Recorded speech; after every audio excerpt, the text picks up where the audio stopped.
you talked about something that they call grounding. Mm-hmm.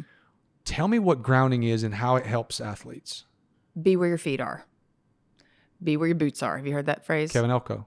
There you go. So I think LeBron said it really well in a talk he did about, like, if he allows his brain to go to the millions of dollars at stake, his family's watching, sponsors are here, his coach is there, his teammates, families are, their incomes are riding on whether or not he does well. Like, he's like, there's only, we tell athletes all the time, you only have a certain amount of bandwidth in your brain.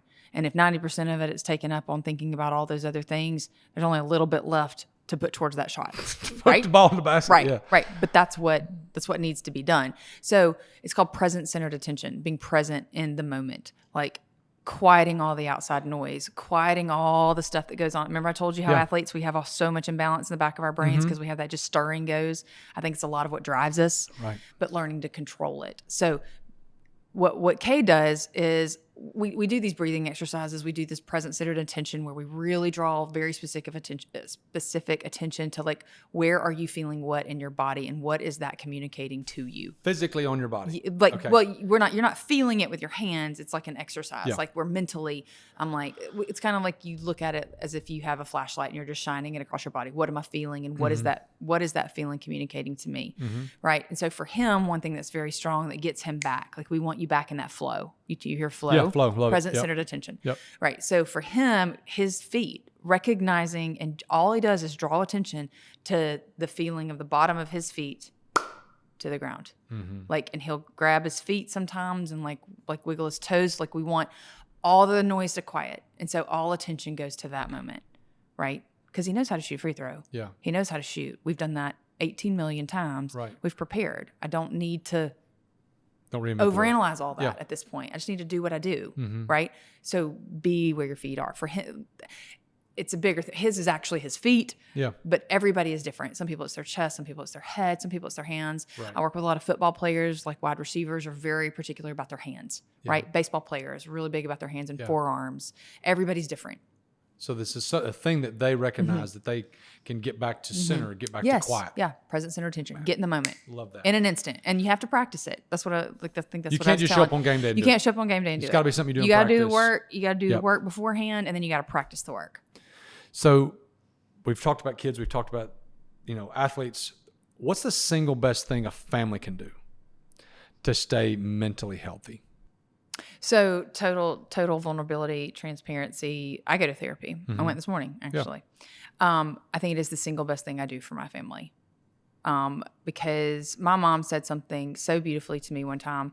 She said, take the best parts of me and leave the rest. Yeah. And that just always stuck very profoundly with me because I'm like, that's what I want from my kids too. Sure. Like, take the best parts of me. The best parts of Raegan. Yes, best parts of me. Raegan, your mom. Take the best parts of me and build on it so that my grandkids get an even better version, right? And if we just keep doing this, then we can break all kinds of generational poo, right? And we carry, there's research out about how we carry generations of trauma in our bodies and in our stories and in our families. And I think the best thing that we can do is, us as parents, is do our work to let the worst parts stop with us.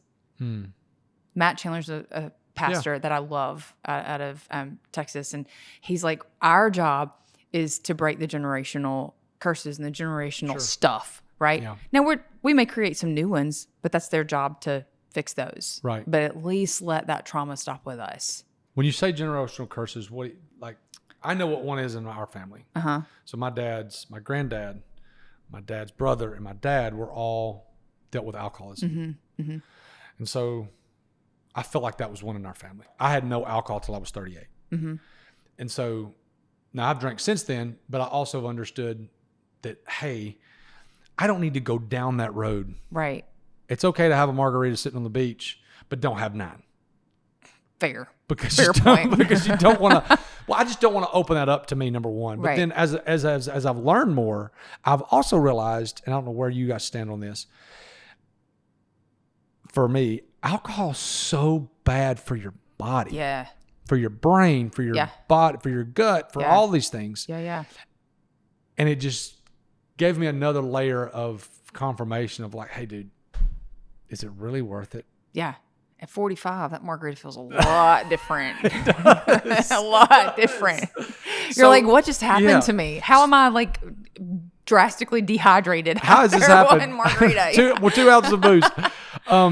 So that's really good though. Yeah. So like the generational curse. Yeah, thing. and I think that's a really that's one that you can like look at and point. Mm-hmm. And the work that I do, I think that let's be honest, Satan is crafty. He is smart. He's he so is good. prowling around looking to who he can devour, right? And I think that the more we keep hurt and family junk in the dark, the more it can fester. So taking light to that—that's actually where Noonday's name came from. Is let's take light to the darkness. Yeah. Like let's let it stop with us. Because I think generational curses can be, like you said, for your family, like it can be a lot of things. It can be pride. It can be greed. It can be all the things. There's so many different things it could be, and everybody's just a little bit different. Everybody's different.